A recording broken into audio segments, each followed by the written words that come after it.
Electric pressure.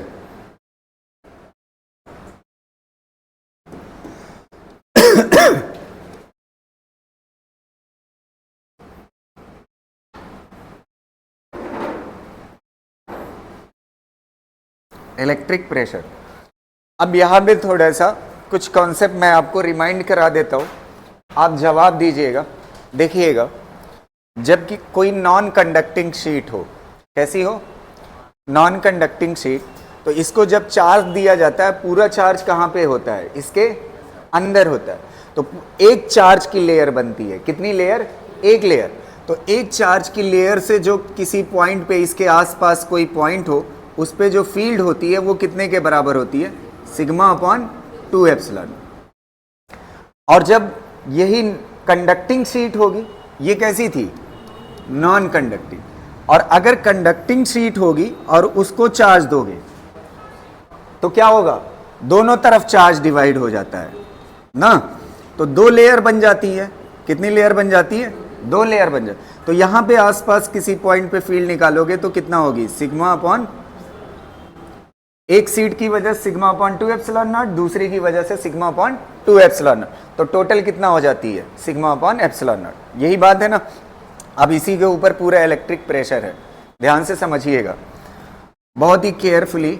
एक ऐसे random surface ले लेते हैं ना, ऐसे ले लिया रैंडम, ये कैसे आलू जैसी बन गई, चलो ये ले लिया रैंडम सरफेस। अब यहां पे देखिएगा, ठीक, इसको हमने चार्ज दे दिया, चार्ज दे दिया इस तरह से, चार्ज डिस्ट्रीब्यूटेड,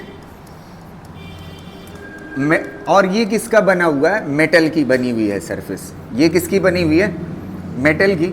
अगर ये सरफेस मेटल की बनी हुई है तो जब भी इसको चार्ज दिया जाएगा तो ये पूरा कहाँ पे चला जाएगा, सरफेस पे चला जाएगा, ठीक है। तो सारे चार्ज सरफेस पे है।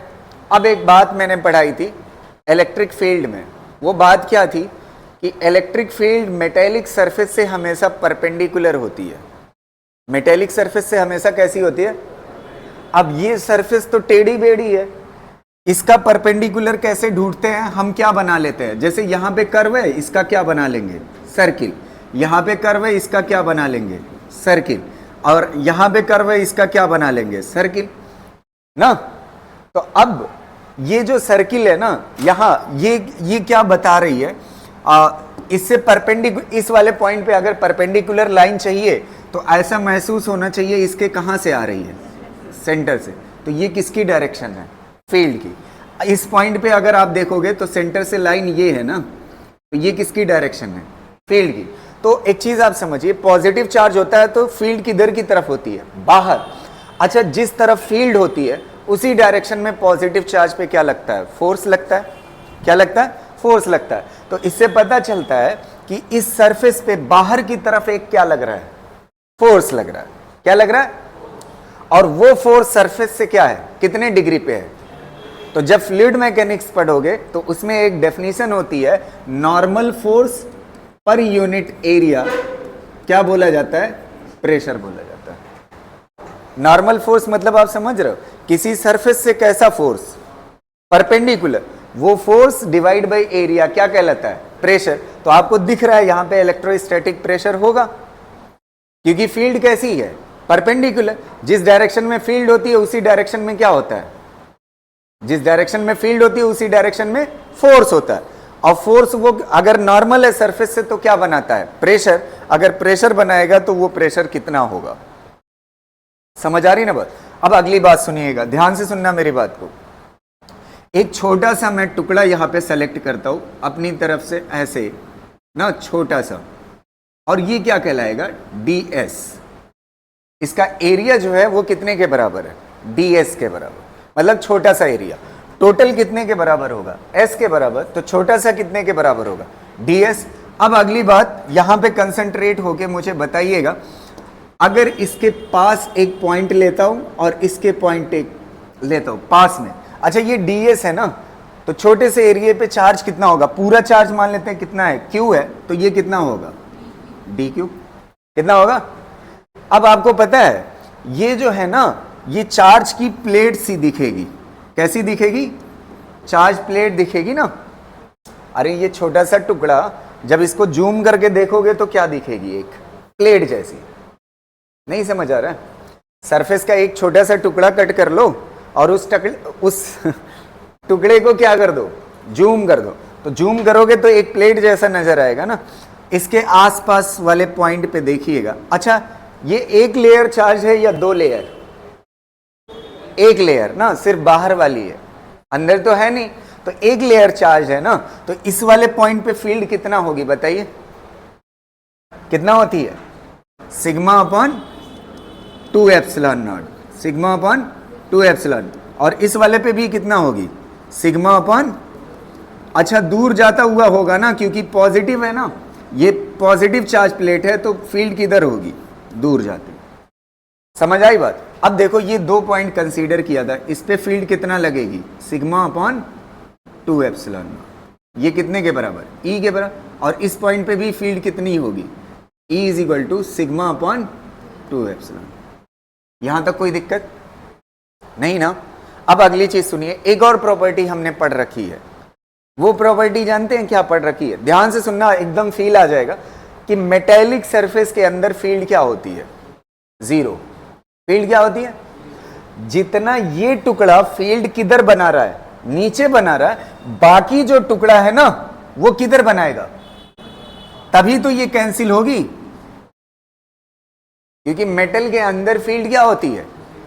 तो जितना ये छोटा सा टुकड़ा, अच्छा ये छोटा सा टुकड़ा उसके जस्ट करीब अगर पॉइंट होगा तो उसके लिए ये इनफाइनाइट प्लेट होगी, और इनफाइनाइट प्लेट के लिए ये फील्ड का फार्मूला है, आपको पता है। तो अब आप बताइए, अंदर मेटल के जस्ट इसके बगल में यहां किसी पॉइंट पे फील्ड क्या होती है? अंदर जीरो होती है। तो जीरो होने के लिए क्या शर्त है? अगर ये अकेले इतना बना रहा है नीचे की तरफ, तो ये पूरा मिलकर के कितना बना रहा है?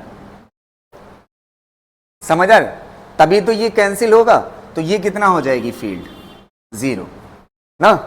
अब आ जाते हैं ऊपर वाले पे, ध्यान से देखना, ये किसकी वजह से फील्ड है? ये एक छोटे से टुकड़े की वजह से ना। अच्छा, ये जो एक बात मुझे बताना, कल मैंने इस कॉन्सेप्ट को पढ़ाया था कि किसी भी शेप की मेटेलिक सरफेस हो और उसको चार्ज दिया जाए, चाहे वो सिलेंड्रिकल हो चाहे वो जैसी भी हो, उसके आसपास वाले पॉइंट पे फील्ड कितना होती है?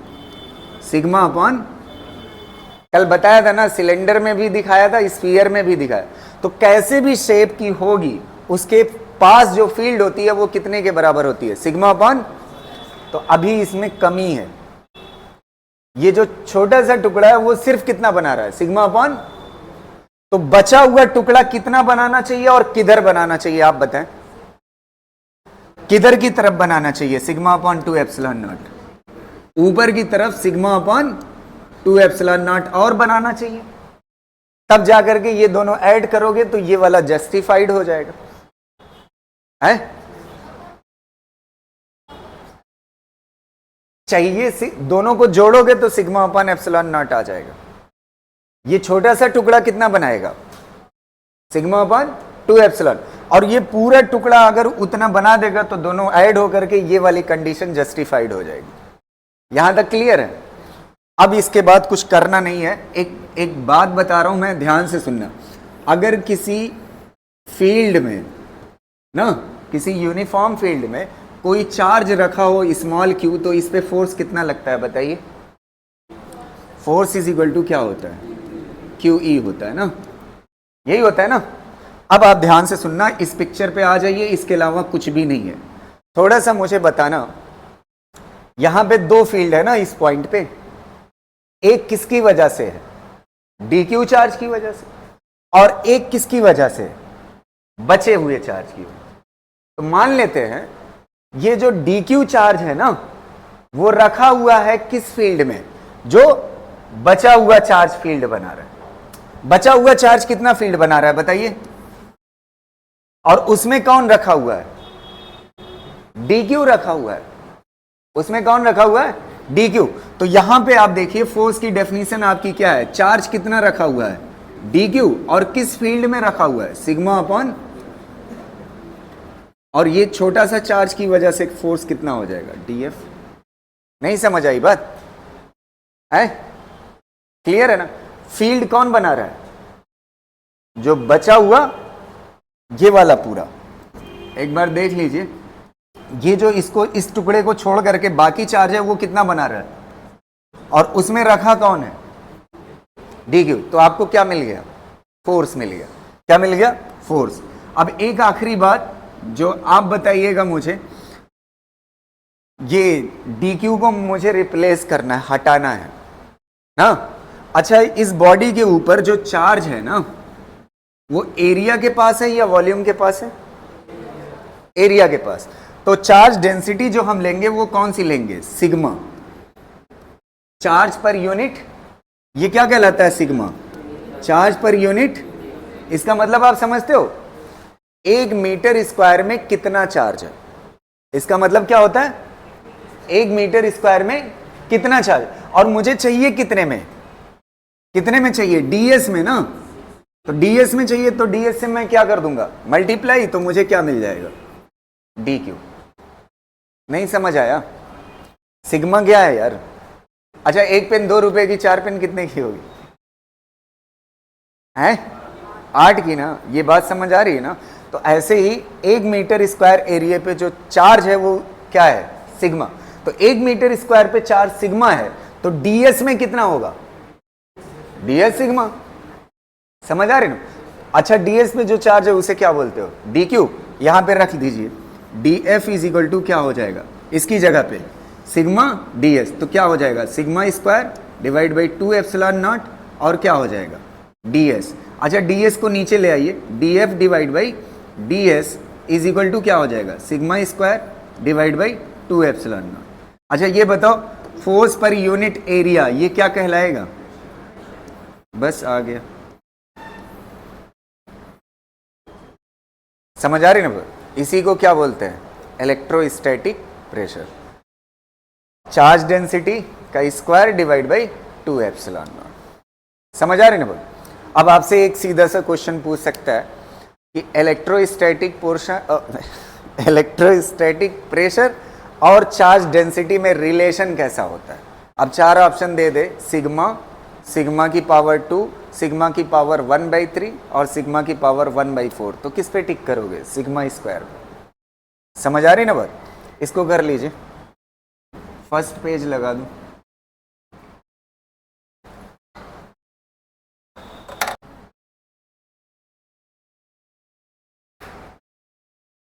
लिख चुके हैं ना। एक और तरह से इस इलेक्ट्रोस्टैटिक प्रेशर का जो फार्मूला है ना, इलेक्ट्रिक फील्ड के फॉर्म में भी लिख सकते हैं। कैसे, ध्यान से देखिएगा। जैसे ये मान लेते हैं मेटेलिक सरफेस थी, ठीक। अब देखो इसके आसपास अगर इस पे पॉजिटिव चार्ज है, ठीक है, तो इसके आसपास कहीं पे भी फील्ड कितने के बराबर होती है, फील्ड कितने के बराबर होती है, सिग्मा अपॉन एप्सिलॉन नॉट। यही होती है ना। किसी मेटेलिक सरफेस के आसपास फील्ड जो होती है वो कितने के बराबर होती है, बाहर, बाहर करीब में E is equal to sigma upon epsilon naught. तो यहाँ पे सिग्मा को हटा सकते हो, सिग्मा की जगह पे क्या हो सकता है, एप्सिलॉन नॉट, और क्या हो सकता है, E। तो रख दीजिए, P इलेक्ट्रोस्टैटिक कितने के बराबर हो जाएगा, एप्सिलॉन नॉट स्क्वायर, और क्या हो जाएगा, E स्क्वायर डिवाइड बाई कितना हो जाएगा, 2 एप्सिलॉन नॉट। तो एप्सिलॉन नॉट कैंसिल हो जाएगा, तो कितना हो जाएगा, half epsilon not E square. ये भी होता है। और E याद रखिएगा कहाँ पे फील्ड है, नियर दी, अंदर नहीं बाहर, मेटेलिक सरफेस। कितना है, E की वैल्यू। समझ आ रही ना बात।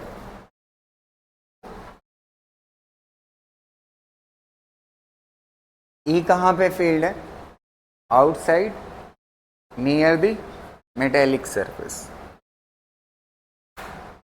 ठीक है। आपकी जानकारी के लिए एक बात और बताऊं, प्रेशर जो है ना, अगर नॉन यूनिफॉर्म सरफेस है, कैसी है, नॉन यूनिफॉर्म सरफेस, परसों ये टॉपिक दिखेगा आपको, अभी खाली याद रखिएगा। जहाँ पे कॉर्नर जैसा होता है ना वहाँ पे छोटा सर्किल बनता है, और जहाँ पे कॉर्नर जैसा नहीं होता वहाँ पे सर्किल क्या होता है, बड़ा बनता है। तो जहाँ पे कॉर्नर जैसा होगा वहां पे चार्ज डेंसिटी ज्यादा होती है। चार्ज डेंसिटी क्या होती है? वहां पे जहां पे चार्ज डेंसिटी ज्यादा होती है वहां पे प्रेशर ज्यादा होता है। वहां पे प्रेशर क्या होता है? तो मतलब ये प्रेशर कैसा होगा? वेरिएबल होगा। कैसा होगा? और एक बात बताऊं जो आपने लाइफ में एक्सपीरियंस किया होगा, यहाँ पे फील्ड कितने के बराबर है? Sigma upon epsilon. तो जहाँ पे मतलब कॉर्नर होगा या मतलब रेडियस कम होगी ना, वहाँ पे क्या होगी? चार्ज डेंसिटी ज़्यादा होगी। जहाँ पे चार्ज डेंसिटी ज़्यादा होगी वहाँ पे फील्ड क्या होगी? ज़्यादा होगी। तो ऐसे ही अगर कोई किसी चीज़ में करंट है ना, तो उसकी सरफेस टच करोगे तो करंट लगने के चांस कम होते हैं, लेकिन उसके कॉर्नर को टच करने पे तेजी से मार सकता है आपको करंट। रीज़न क्या है? वहाँ पे चार्ज डेंसिटी क्या होती है? बहुत ज़्यादा होती है। चार्ज डेंसिटी ज़्यादा होने की वजह से फील्ड क्या हो जाती है? ज़्यादा हो जाती है। समझ आ रहे हैं? क्लियर रहेगा ना? तो ये प्रेशर कैसा है? ये सरफेस पे वेरिएबल है प्रेशर। अगर स्फीयर होता तब सेम रह जाता है। तो अगला कॉन्सेप्ट उसी पे है। यहां तक हो गया ना? लिख चुके हो हर कोई? अगला कॉन्सेप्ट देखिएगा। एक क्वेश्चन पूछा जाता है, अगर आपके पास एक मेटेलिक स्फीयर है ना, और इसको चार्ज दिया जाता है पॉजिटिव। अगर पॉजिटिव चार्ज दिया जाता है तो आपसे एक क्वेश्चन पूछा जाता है कि ये जो मेटेलिक स्फीयर है इसका आधा पोर्शन, हाफ पोर्शन, इसको दो पार्ट में डिवाइड कर दीजिए। आधा पोर्शन, बाकी जो आधा पोर्शन है उस पे कितना फोर्स लगा रहा है? समझ आ रही ना बात? एक चीज आप देखिएगा थोड़ा सा, ये चीज महसूस हो रही ना, अगर इस पे स्फीयर पे पॉजिटिव चार्ज है तो फील्ड किधर की तरफ होती है? बाहर की तरफ। तो फील्ड बाहर की तरफ, जिस तरफ फील्ड होती है उसी तरफ क्या होता है? फोर्स होता है। जैसे इधर देखोगे फील्ड कैसी होगी? ऐसे बाहर की तरफ होगी ना। तो अगर फील्ड बाहर की तरफ होगी तो फोर्स भी किधर होगा? बाहर की। तो फोर्स बाहर की तरफ होगा। तो अगर किसी रिंग पे चार्ज रख देते हो तो ये रिंग फैल करके बढ़ जाएगी, लेकिन इस मटेरियल के अंदर अगर स्ट्रेंथ होगी तो अपने फैलने का क्या करता है? अपोज करता है। क्या करता है? अपोज करता है। क्लियर रहेगा ना? तो इसमें एक क्वेश्चन आता है कि आधा पोर्शन, बचे हुए आधे पोर्शन पे कितना फोर्स लगाएगा, तो वो फोर्स हमें निकालना है। समझ आ रही ना? तो अच्छा, अब आप समझिएगा, यहां पे आपकी ये किसकी डायरेक्शन है? थोड़ा सा बताइएगा। एक छोटा सा एरिया सेलेक्ट करिए ना, ds। तो ये किसकी डायरेक्शन है? फील्ड की। किसकी डायरेक्शन है? फील्ड की। फील्ड हमेशा कैसी होती है? सरफेस से 90। अच्छा, एरिया किधर होगा? Area vector. एरिया वेक्टर भी सरफेस से क्या होता है? परपेंडिकुलर ही। तो ये लाइन किसकी हो गई? एरिया वेक्टर ना। फील्ड और एरिया वेक्टर दोनों क्या होंगे? सेम लाइन में। और ये वाला एंगल मान लेते हैं कितना है? थीटा। कितना है? थीटा है। अब देखिएगा, एक बात मुझे बताइएगा, अगर ये एंगल थीटा है तो ये वाला एंगल कितना होगा? बताइए। ये वाला एंगल बोलो। ये थीटा है तो ये भी क्या होगा? थीटा ही होगा ना। अच्छा, जो फील्ड की डायरेक्शन होती है वही किसकी डायरेक्शन होती है? फोर्स की। तो मुझे निकालना फोर्स है। मुझे क्या निकालना है? फोर्स है। तो अब ये बताइए, ये वाला कंपोनेंट कितना हो जाएगा? df cos theta. और ये वाला कंपोनेंट कितना हो जाएगा? df sin थीटा ना। यहां तक क्लियर है? अब अगली बात सुनिएगा। अच्छा, ऐसा ही एक टुकड़ा नीचे लो, जस्ट जितना ये एंगल नीचे है उतना ये सेम एंगल। तो अगर सेम एंगल पे लोगे तो इस टुकड़े पे भी क्या होगा? दो फोर्स लगेगा। एक किस तरफ लगेगा? इधर की तरफ लगेगा, और एक ऐसे लगेगा। नहीं समझ आई बात? जस्ट अपोजिट टुकड़ा लोगे तो अपोजिट टुकड़ा लोगे तो इस पे भी दो फोर्स लगेगा कंपोनेंट करने पे, एक आगे की तरफ और एक नीचे की। अच्छा, ये वाले दोनों आपस में बराबर होंगे क्योंकि जितने एंगल पे ये है उतने एंगल पे ये, तो ये दोनों क्या हो जाएगा? कैंसिल हो जाएगा ना। बचेगा कौन सा? सिर्फ df sin थीटा ना। तो एक बात बताओ, ये df sin थीटा अगर सबको जोड़ दोगे तो आपको क्या निकल आएगा? Total force. और जोड़ने को क्या बोलते हैं मैथ में? इंटीग्रेशन। df साइन थीटा को क्या कर दीजिए आप, जोड़ दीजिए, तो ये क्या निकल आएगा, टोटल फोर्स। अब आप देखिएगा DF निकालते हैं। अभी हमने पढ़ा DF डिवाइड बाई DS बराबर होता है किसके, sigma square divide by 2 epsilon. यही है ना प्रेशर। इसको इधर कर लो, इसको इधर कर लोगे तो क्या निकल आएगा आपका, DF कितने के बराबर होगा बताइए, sigma square divide by 2 epsilon not, और क्या हो जाएगा DS साइन थीटा। अच्छा, इसको sigma square divide by 2 epsilon not बाहर कर लीजिए ना, बाहर कर लिया, बचेगा क्या यहाँ पे, DS साइन थीटा, और ये क्या होगा F टोटल। अगली बात बताइएगा ध्यान से, एक बात सुनिएगा मेरी, ये DS साइन थीटा है ना, क्या है DS, थोड़ा सा फील करने की कोशिश करना इस चीज को। ये जो सरफेस है ना, इसको थोड़ा सा मैं बढ़ा करके बनाता हूं, ऐसे एक वेक्टर ले लेता हूं ताकि आपको फील है। ये जो सरफेस है ना, ऐसे मेरी हथेली जैसे है, इस तरह से ऐसे तिरछी है, समझ पा रहे हो ना। अब इसके बाद मैंने क्या किया, ध्यान से बस यही चीज फील कर लीजिएगा, इसके अलावा कुछ है नहीं, ठीक है। यहां पे एक लाइन ड्रॉ कर दिया और एक लाइन ये ड्रॉ कर दिया, ये ट्रायंगल बन जाएगा। क्या बन जाएगा, ट्रायंगल।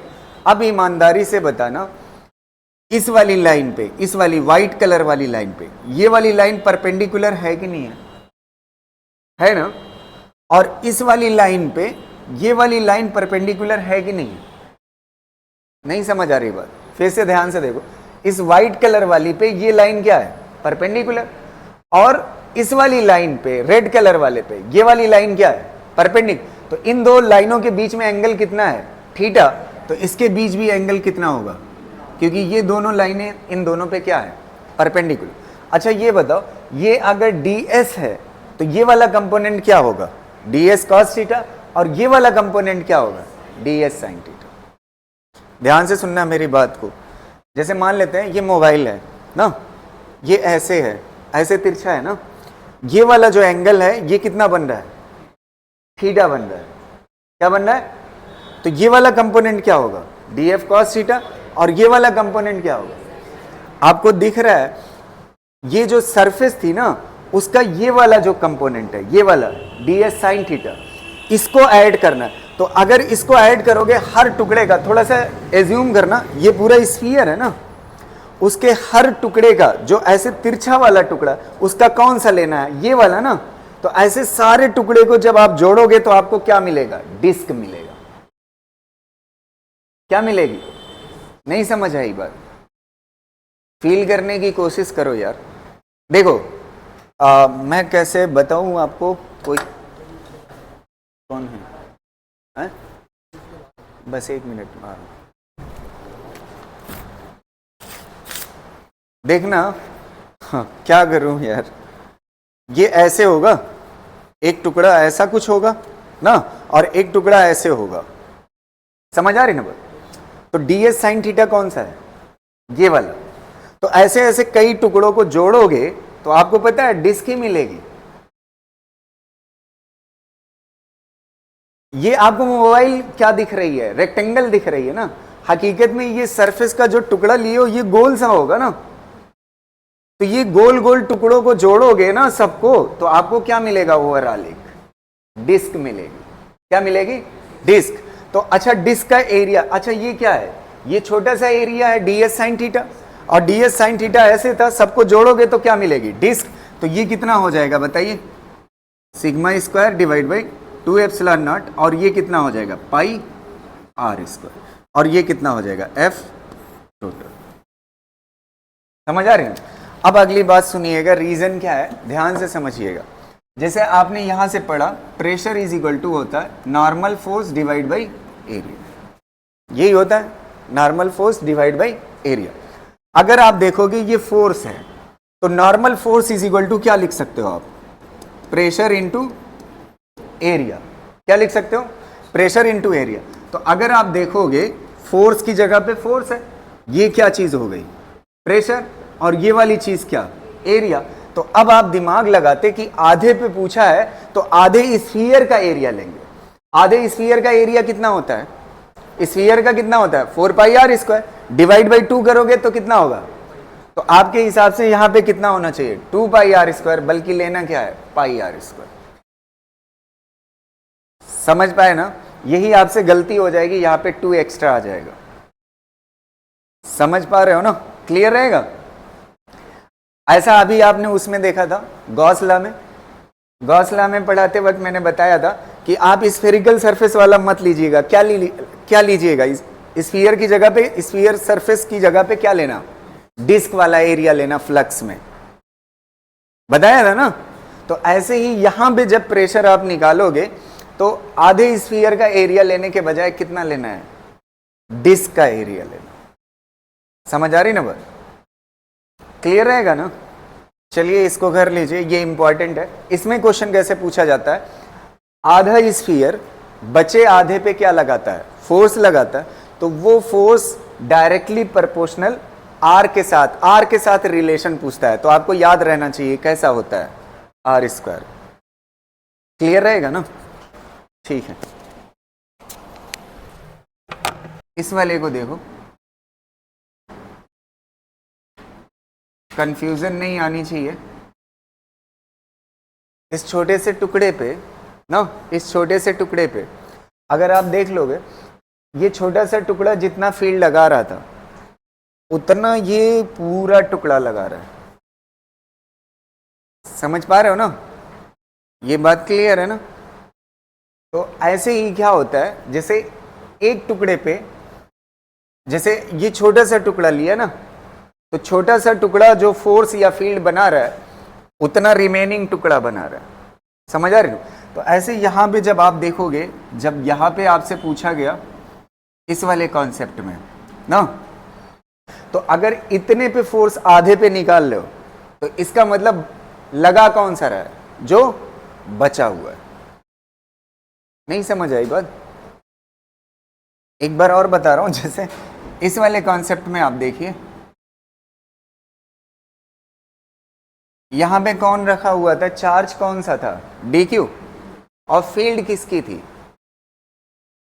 तो इस टुकड़े पे फोर्स कौन लगा रहा था, बचा हुआ ना। तो जितना टुकड़ा आपने कंसीडर कर लिया है ना, जितने टुकड़े पे आप देख रहे हो इतने पे फोर्स आप देख रहे थे, तो जो बचा हुआ है वो क्या कर रहा है, लगा रहा है। जो बचा हुआ है वो क्या कर रहा है, लगा रहा है। तो ये जो कॉन्सेप्ट था वो किसके ऊपर था, आधे टुकड़े पे बचा हुआ आधा टुकड़ा कितना फोर्स लगा रहा है। क्लियर रहेगा ना। अब चलिए नया टॉपिक पढ़ते हैं, हेडिंग डालिए इलेक्ट्रिक पोटेंशियल।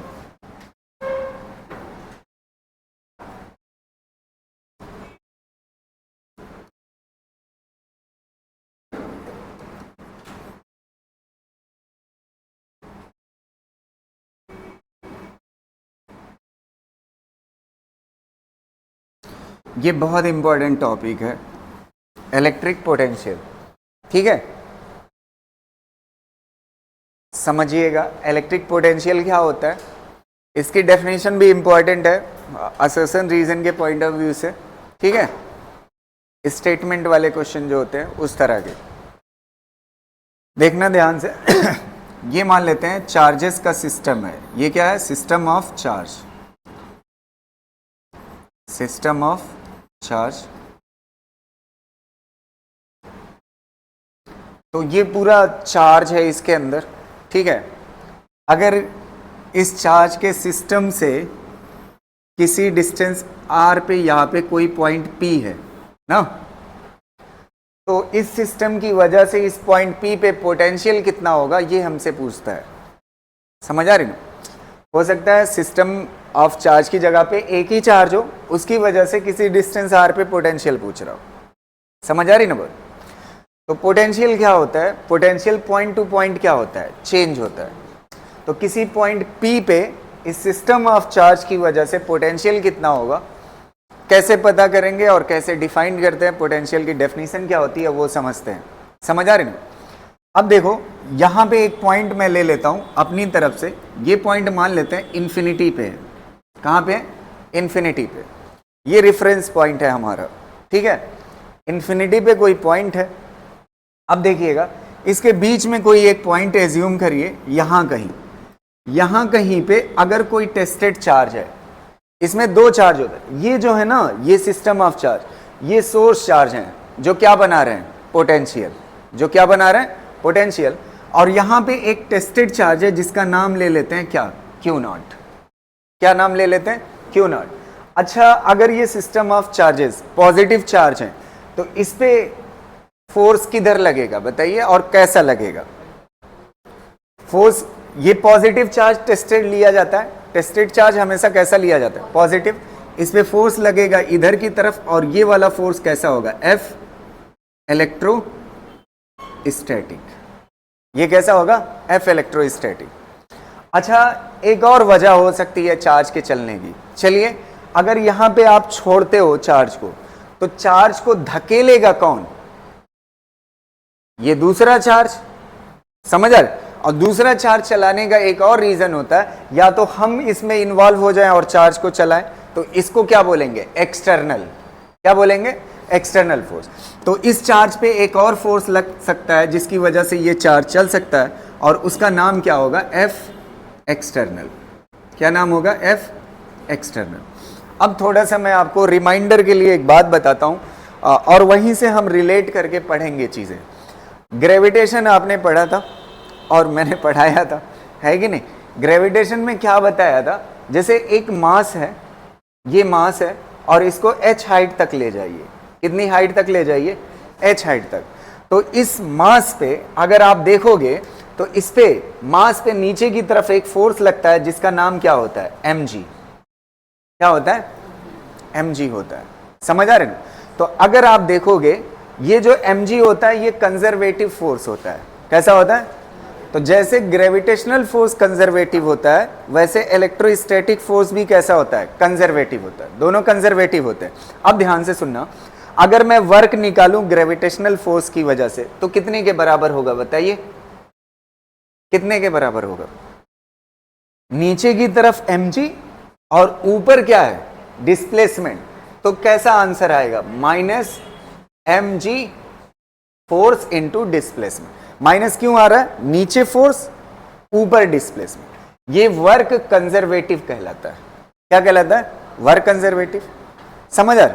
लेकिन हमने, अगर मैं पोटेंशियल एनर्जी आपसे पूछूं कि यहां से मैं पार्टिकल को उठा करके यहां पे ले गया हूं, तो आप चेंज इन पोटेंशियल एनर्जी बताइए, तो आपका आंसर क्या होगा। एक जगह से नीचे से ऊपर ले जाओ तो चेंज इन पोटेंशियल एनर्जी कितने के बराबर होती है, कितने के बराबर होती है, change in potential energy mgh। तो एक लॉजिक नहीं लग रहा है यहां पे। ये जो चेंज इन पोटेंशियल एनर्जी होता है वो माइनस ऑफ क्या होता है, वर्क कंजर्वेटिव होता है। समझ आ रही ना बात।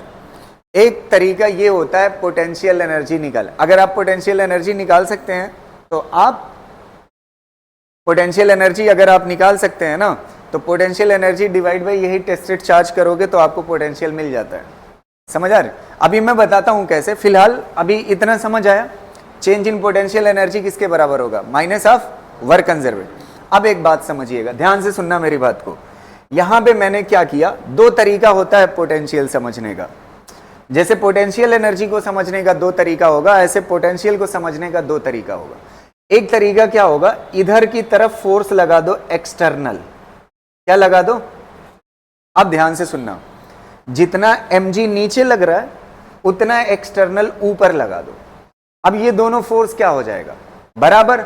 अभी ये चलेगा नहीं चले, थोड़ा सा फोर्स ज्यादा कर दो, थोड़ा सा, बहुत हल्का सा, और एकदम आराम से धीरे धीरे धीरे धीरे करके यहां पे ले जाओ तो चला जाएगा ना।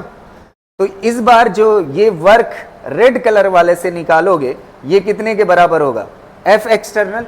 एफ एक्सटर्नल लगभग बराबर है किसके, थोड़ा सा बताइए, mg, और ये क्या हो जाएगा, कितना चला, h, और ये क्या कहलाएगा, वर्क एक्सटर्नल। अब एक चीज आप देखिए, अगर आप देखोगे ये सीधा चेंज इन पोटेंशियल एनर्जी के बराबर है। किसके बराबर है ना, इसमें माइनस नहीं लगाना पड़ा, इसमें माइनस। तो दो जगहों से निकल सकता है चेंज इन पोटेंशियल एनर्जी। एक किससे, किससे, कंजर्वेटिव वर्क से, और एक किससे? तो आप कह सकते हो ना चेंज इन पोटेंशियल एनर्जी किसके बराबर है? बोलो, माइनस ऑफ वर्क कंजर्वेटिव या फिर पॉजिटिव ऑफ वर्क एक्सटर्नल। ये बात क्लियर है कि नहीं? यहां से कह सकते हो, ठीक। अच्छा, एक चीज और मैं आपको यहां पे एक्सप्लेन करूं। यहां पे एक बात ये है कि आप ये सोच सकते हो कि मैंने एफ एक्सटर्नल एकदम mg के बराबर लगाया, उससे थोड़ा सा ज्यादा लगाया ताकि ये यहां से यहां चला जाए। जानते हैं क्यों? ऐसा क्यों किया? ऐसा इसलिए किया कि ताकि इसकी स्पीड जो यहां थी वो यहां रहे ना। अगर स्पीड सेम रहेगी तो चेंज इन काइनेटिक एनर्जी क्या होगी? जीरो, क्योंकि फोर्स जब किसी बॉडी पे लगता है तो फोर्स की वजह से दो एनर्जी बन सकती है, काइनेटिक और पोटेंशियल। तो अगर मैं काइनेटिक चेंज नहीं होने दूंगा तो पूरी एनर्जी किस में कन्वर्ट होगी? पोटेंशियल में। तो मुझे निकालना क्या है? पोटेंशियल। समझ पा रहे हो ना? इसीलिए हम क्या कर रहे हैं इस वाले में, जब एक्सटर्नल से निकालना होगा, तो जब एक्सटर्नल का इन्वॉल्वमेंट होगा तो आपको पार्टिकल को एक जगह से दूसरी जगह कैसे ले जाना है? नेट फोर्स लगभग क्या रखना है? जीरो रखना, मतलब जितना नीचे उतना ऊपर, ताकि काइनेटिक एनर्जी उसके पास ना आने पाए। Kinetic change in kinetic energy क्या रहे? जीरो रहे। और change in kinetic energy zero रहेगा तो ये जो एक्सटर्नल वर्क कराएगा वो पूरा पूरा किस में बदल जाएगा? Potential energy. अब ध्यान से सुनना पोटेंशियल की डेफिनेशन।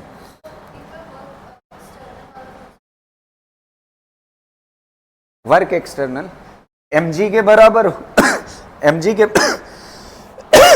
mg के बराबर f एक्सटर्नल होगा, और अगर mg से थोड़ा सा ज्यादा होगा तो ये चल के चला जाएगा और कांस्टेंट स्पीड से लेकर के जाएंगे ताकि इसकी काइनेटिक एनर्जी चेंज ना हो। अब फोर्स एक्सटर्नल कितने के बराबर है? लगभग mg इनटू डिस्प्लेसमेंट क्या कहलाएगा? वर्क। तो ये जो वर्क होगा वो एक्सटर्नल होगा और सीधे बराबर होगा किसके? Change in potential. तो पोटेंशियल एनर्जी निकालने के दो तरीके हैं, तो पोटेंशियल भी निकालने के कितने तरीके होंगे? दो तरीके। अब आप ध्यान से सुनना इस वाले कॉन्सेप्ट में। यहां पे इसीलिए मैंने पहले से ही बना रखा था कि किसी चार्ज पे दो तरीके का फोर्स लग सकता है, एक इलेक्ट्रोस्टैटिक और दूसरा एक्सटर्नल। तो आप पोटेंशियल दो तरह से डिफाइन कर सकते हैं, या तो इलेक्ट्रोस्टैटिक या तो एक्सटर्नल से ना। अब ध्यान से सुनना, मैं यहां पे लिख रहा हूं पोटेंशियल की डेफिनेशन, बढ़िया से समझिएगा। देखो पोटेंशियल की डेफिनेशन क्या है? किसी टेस्टेड चार्ज को, ये कौन सा चार्ज है? Tested charge. किसी टेस्टेड चार्ज को इंफिनिटी से, कहां से? इंफिनिटी से किसी पॉइंट P पे लाने पे, कहां से? इंफिनिटी से किसी पॉइंट P पे अगर लाते हो तो जाहिर सी बात है ये इलेक्ट्रोस्टैटिक फोर्स नहीं बल्कि कौन ला रहा है? हम ला रहे हैं। तो इसका मतलब वर्क कैसा होगा? एक्सटर्नल। कैसा होगा? Work external. कहां से कहां चार्ज को लाना है? इंफिनिटी से कहां? इंफिनिटी से कहां? P।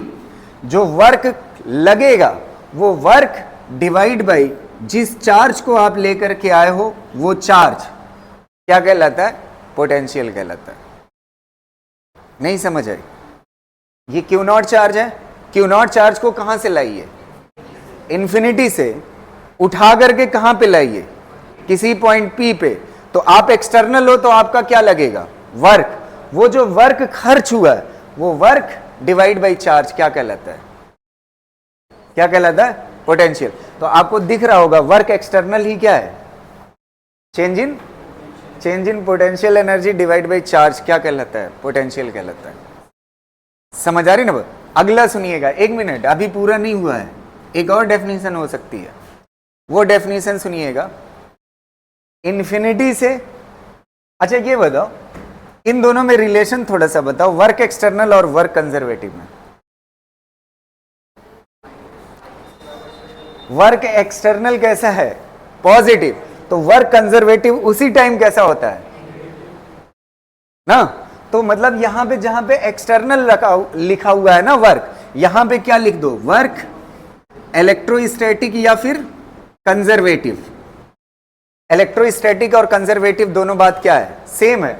कहां से कहां तक ले जाओ? इंफिनिटी से कहां पे? P। और यहां पे क्या लगा लो? Minus. Divide by tested charge, ये भी क्या देता है? पोटेंशियल देता है। समझ आ रही ना बात? तो ये साइन कन्वेंशन बहुत इंपॉर्टेंट है, इसीलिए मैं आपको बता रहा हूं। तो एक बार मेरे साथ 1 मिनट दोहराइएगा। किसी टेस्टेड चार्ज को इंफिनिटी से कहां तक, किसी पॉइंट P तक लाने में जो एक्सटर्नल वर्क लगता है, वो वर्क डिवाइड बाई जिस चार्ज को लाया वो क्या दे देता है? पोटेंशियल दे देता है। और अगर कंजर्वेटिव वर्क या इलेक्ट्रोस्टैटिक में डिफाइन करना चाहते हो तो इंफिनिटी से किसी पॉइंट P तक लाने में किसी चार्ज को जो इलेक्ट्रोस्टैटिक वर्क लगता है उसका minus divide by tested charge क्या कहलाता है? पोटेंशियल। और अगर आपका दिल भर गया है, माइनस नहीं लगाने का कर रहा है, तो आप क्या कर सकते हो? इस लिमिट को पलट दीजिए ना। इस लिमिट को पलट देंगे तो जानते हैं क्या हो जाएगा? थोड़ा सा बोलिएगा, ये कितना हो जाएगा? पोटेंशियल। अगर इसको पलट दोगे तो ये माइनस क्या हो जाएगा? हट जाएगा। वर्क इलेक्ट्रिक डिवाइड बाई क्या हो जाएगा? कहां से कहां तक? P से इंफिनिटी डिवाइड बाई कौन सा चार्ज? Tested charge. ये क्या दे देगा आपको? पोटेंशियल दे। इसमें से भी क्या हट गया? माइनस हट गया। समझ आ रही ना बात? बस अब डेफिनेशन क्या हो गई इसके हिसाब से? P से किसी टेस्टेड चार्ज को कहां तक? इंफिनिटी तक पहुंचाने में जो वर्क लगेगा, और वो वर्क कौन करे? Electrostatic work. वो work divide by tested charge क्या कहलाता है? पोटेंशियल का। समझ आ रही ना बात? ठीक है। अगर वर्क ज्यादा लगेगा तो पोटेंशियल क्या होगा? ज्यादा। और अगर कम लगेगा तो? समझ आ रही ना? ये डेफिनेशन लिख लीजिए।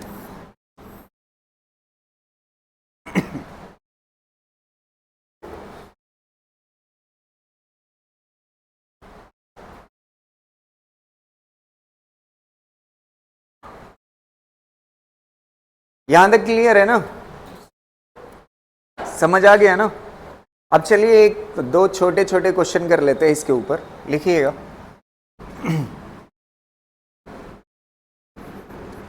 If A charge of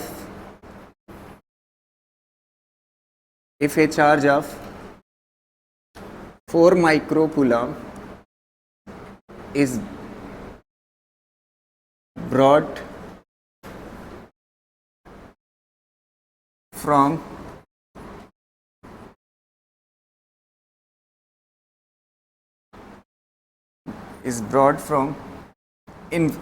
infinity to point P.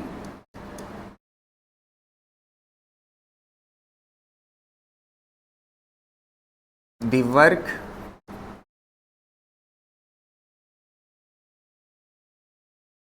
done या एनर्जी लिख दें, the energy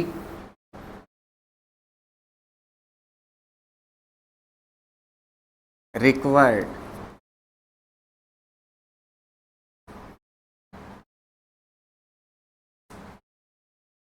if a charge of 4 microcoulomb is brought from infinity to point P, the energy required is 10 joule. Find potential at P. बहुत simple सा question है, बस put करो answer हो जाएगा। कितना हो जाएगा? 2 पॉइंट। हाँ, कहाँ से लाते हैं हम? पोटेंशियल का फॉर्मूला क्या है? वर्क एक्सटर्नल ना, इन्फिनिटी से कहाँ? P डिवाइड बाई क्या हो जाएगा? Tested charge. Work external infinity से P कितना है? एनर्जी कितना लगती है? 10 जूल ना, तो कितना हो जाएगा? 10 जूल डिवाइड बाई ये कितना टेस्टेड चार्ज है? 4 माइक्रो ना, माइक्रो मतलब 10 की पावर माइनस कूलम ना। इसको सॉल्व कर लो, आ जाएगा आंसर। हाँ, क्लियर रहेगा ना? यहां तक हो जाएगा। जूल पर कूलम क्या होगी? वही चीज मैं सिखाने ही जा रहा था। ये कितने के बराबर होगा? ये कट जाएगा 2.5 इंटू 10 टू द पावर कितना हो जाएगा 6 जूल पर कूलाम। और जूल पर कूलाम को ही वोल्ट बोलते हैं। क्या बोलते हैं? वोल्ट बोलते हैं। तो वोल्ट बोल सकते हो, कोई दिक्कत नहीं है, ठीक है। समझ आ रही ना वो? वोल्ट ऐसे बिहार में बोलते हैं। चलो यहाँ तक हो गया। इसको क्या बोलते हैं? वोल्ट बोलते हैं। और इसके साथ साथ इसकी डायमेंशन पूछता है। क्या पूछता है? डायमेंशन। तो आपको डायमेंशन पता ही, यहां से कर सकते हो। जूल मतलब mL/T-3। और कूलाम को क्या लिख सकते हो? AT। ऊपर जाएगा तो कितना हो जाएगा? m, यहां पे गलत लिख दिया, mL-2। ये ऊपर जाएगा तो कितना हो जाएगा? mL/T-3 और A-1। ठीक है, ये हो गई डायमेंशन। एक चीज और पूछ सकता है, ये स्केलर है या वेक्टर? तो आपका आंसर क्या होगा? स्केलर। कैसा होता है? स्केलर होता है।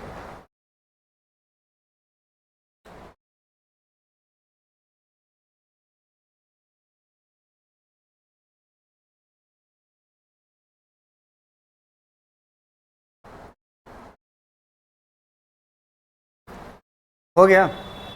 अगला क्वेश्चन देखिएगा।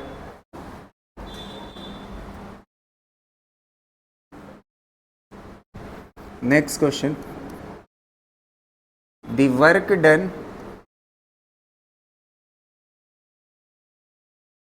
By the electric force, the work done by the electric force to bring a charge, to bring a charge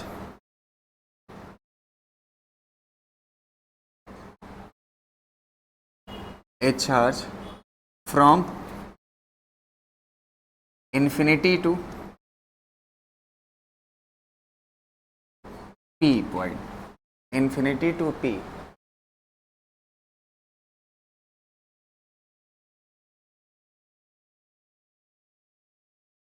is, वही क्वेश्चन कर देते हैं, 4 joule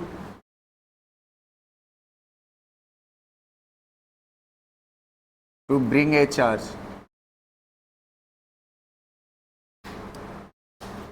find potential at P। ठीक है, ब्रैकेट में Q इज इक्वल टू, जिस charge को आप ला रहे हो, Q naught is equal to 2 microcoulomb. ठीक है, इसको करिएगा।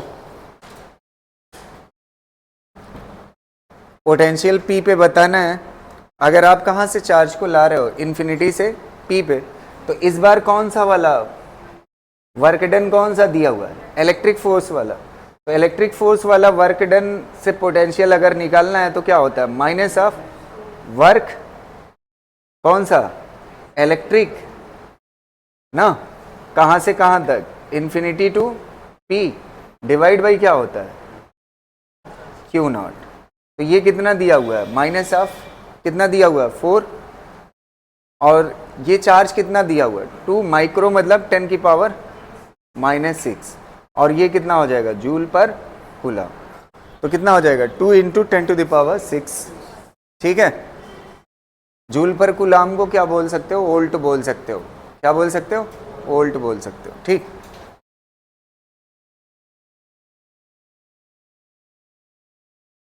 चलो अगला एक कॉन्सेप्ट और, हेडिंग डालिए, electric potential due to a point charge.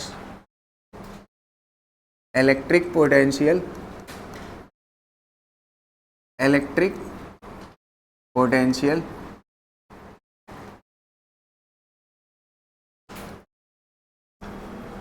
Due to ए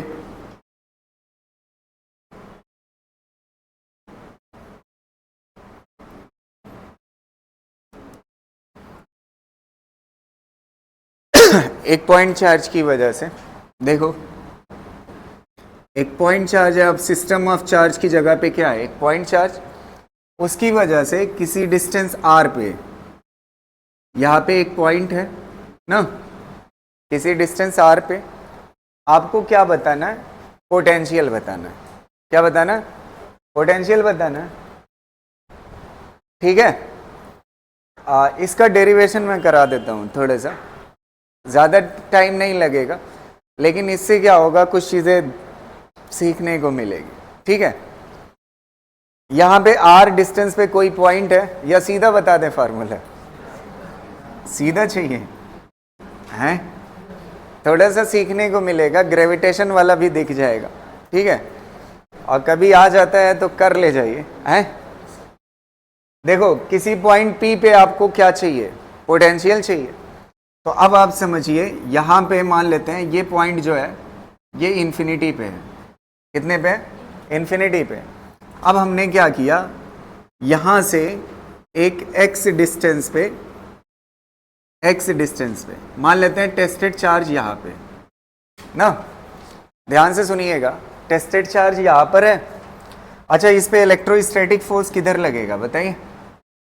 ये पॉजिटिव है, टेस्टेड कैसा लिया जाता है? पॉजिटिव ना, मान लेते हैं Q0, तो इस पे इलेक्ट्रोस्टैटिक फोर्स इधर लग रहा होगा ना, और ये कितने के बराबर होगा बताइए?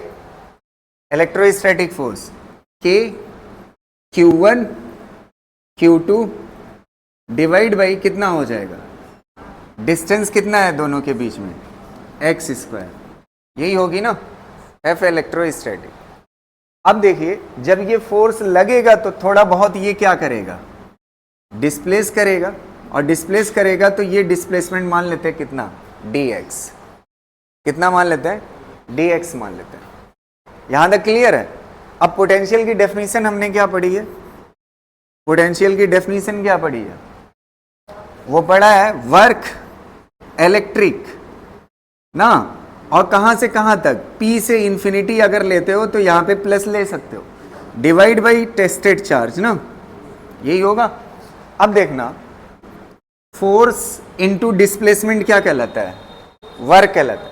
फोर्स कितना लग रहा है, इलेक्ट्रोस्टैटिक, और डिस्प्लेसमेंट कितना, dx डिवाइड बाई क्या हो जाएगा, टेस्टेड चार्ज।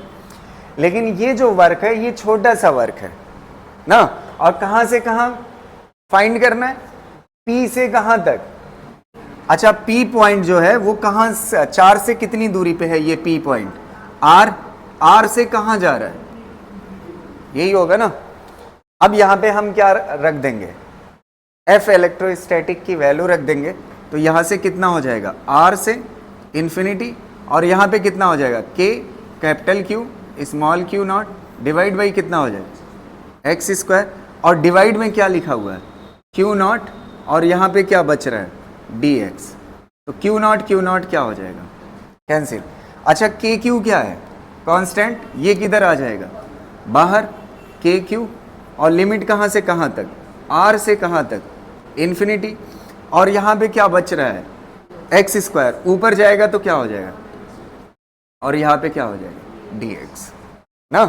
अब इंटीग्रेट कर दो, कुछ है नहीं, KQ, और यहां पे क्या करोगे, इसका इंटीग्रेशन कितना देगा, x की पावर -2 + 1 कितना हो जाएगा, और यही पावर कहां पे आ जाएगी, नीचे, और लिमिट कहां से कहां तक, R से कहां तक, इन्फिनिटी।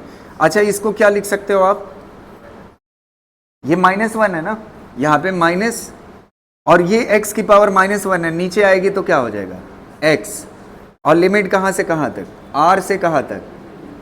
अच्छा, पहले कौन सी लिमिट रखोगे आप, पहले कौन सी, ऊपर वाली, तो ये क्या हो जाएगा, 0, और फिर उसके बाद कौन सी, लोअर लिमिट लगाने से पहले माइनस लगा, माइनस माइनस क्या हो जाएगा, प्लस, और यहां पे क्या हो जाएगा, R, तो कितना हो जाएगा, यही पढ़ा था ना, पोटेंशियल का फार्मूला क्या होता है, KQ/R। किसी चार्ज की वजह से किसी डिस्टेंस R पे पोटेंशियल कितना होगा, KQ/R। एक मिनट, अगर बताया हूं तो जाहिर सी बात है, इलेक्ट्रोस्टैट में मैंने बताया था यहाँ पे माइनस होता था, वो सॉरी, ग्रेविटेशन में क्या होता था यहाँ पे माइनस, ध्यान से सुनिएगा कैसे माइनस होता था, उसको भी देख लीजिए ना, बेंच मत ले। ये कितना हो जाएगा, देखना ध्यान से। अच्छा ये चार्ज है, इस चार्ज को क्या कर रहा है, रिपेल ना, चार्ज को क्या कर रहा है, तो इलेक्ट्रोस्टैटिक इधर लग रहा है। अगर ये मास होता और ये भी क्या होता मास, तो इसको क्या करता, तो फोर्स इधर था, डिस्प्लेसमेंट उधर था, तो एक क्या आता माइनस, तो इसमें क्या आ जाता माइनस आ जाता। समझ आ रही है। बाकी ग्रेविटेशन में यहाँ पे पोटेंशियल माइनस के की जगह पे क्या आया था जी, और यहाँ पे क्या आया था एम डिवाइड बाई आर आया था। ठीक है,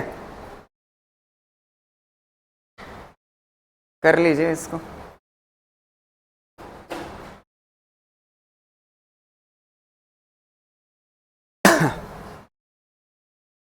एक चीज हमें समझ आई, इसका ग्राफ हम बना लेते हैं पहले। ठीक है, ग्राफ अगर v वर्सेस r है ना, तो पोटेंशियल डिस्टेंस के साथ क्या हो रहा है, क्या कर रहा है, डिक्रीज कर रहा है, तो ये ऐसा ग्राफ हो जाएगा। अगर चार्ज पॉजिटिव है तो, अगर चार्ज निगेटिव होगा तो पोटेंशियल कैसा होगा, निगेटिव होगा, तो ये ऐसा होगा, ये पॉजिटिव चार्ज के लिए और ये नेगेटिव चार्ज। ठीक है,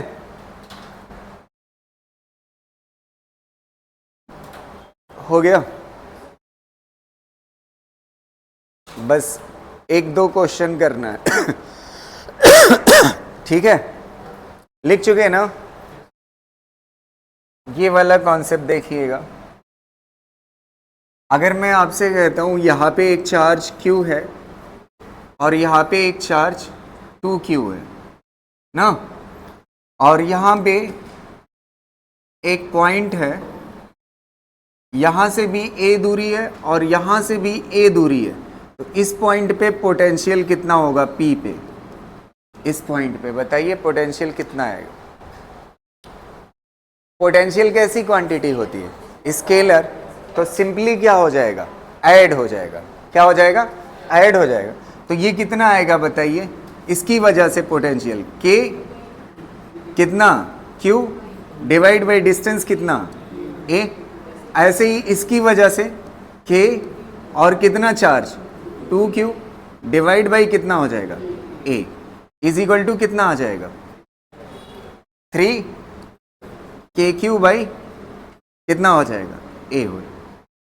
अब जिसको जिसको ये बात समझ आ गई है, एक मिनट ध्यान से सुने, हम क्वेश्चन को और जल्दी कर सकते हैं।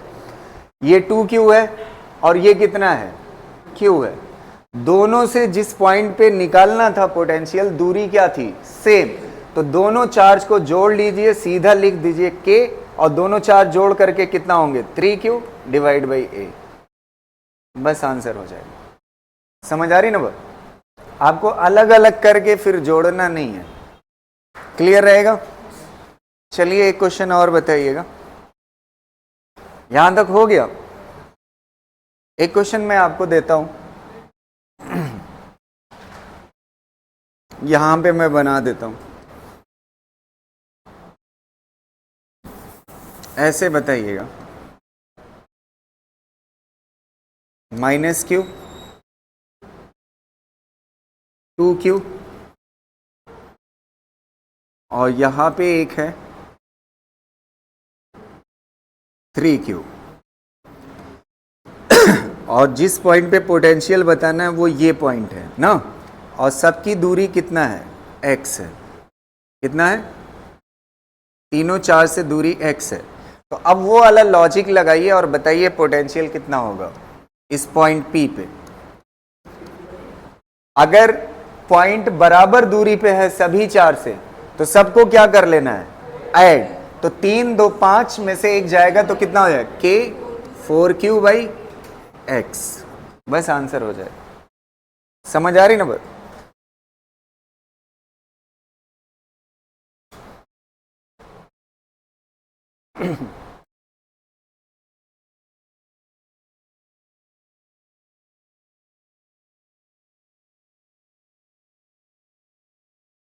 क्लियर रहेगा ना। एक क्वेश्चन कराते हैं अगर क्लियर है आपको, ठीक। इसको लिख लीजिए, लिख चुके हैं आप, ठीक है। ये क्वेश्चन बताइएगा,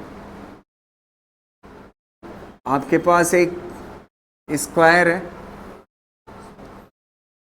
और ये 2l और ये भी कितना है 2l। इस पे मान लेते हैं -q चार्ज है और इस पे मान लेते हैं +q चार्ज है और इस पे जो है 2q है और इस पे जो है 3q है ना। और यहाँ इस पॉइंट पे आपको पोटेंशियल बताना है, एकदम बीच वाले पॉइंट पे। इसको नाम दे दीजिए A। तो आप बताइए पोटेंशियल एट A कितना होगा?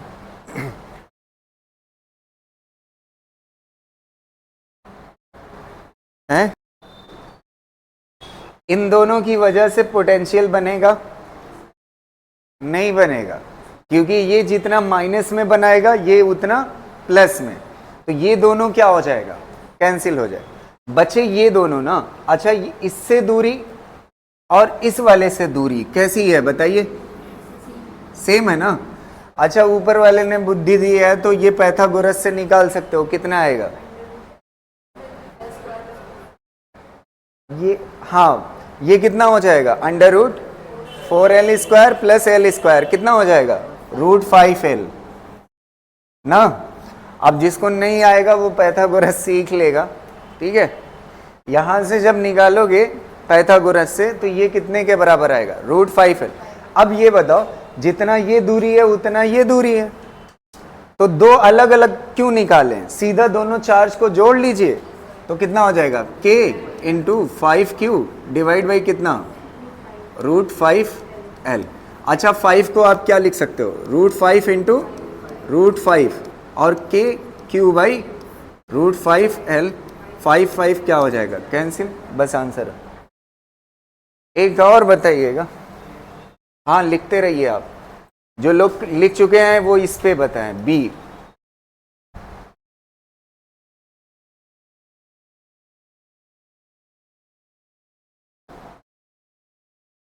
Potential at B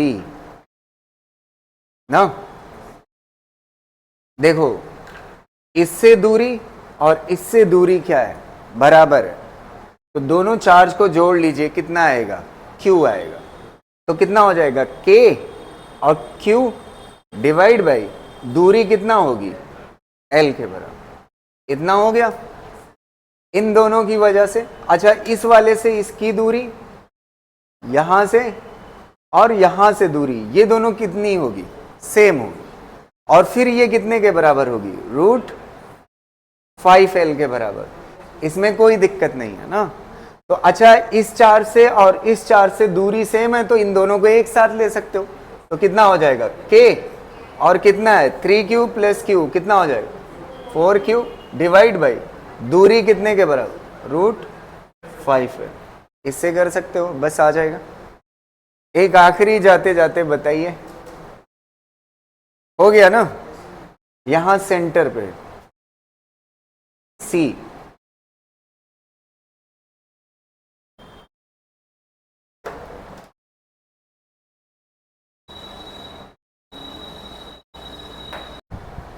potential at C पूछा है ना।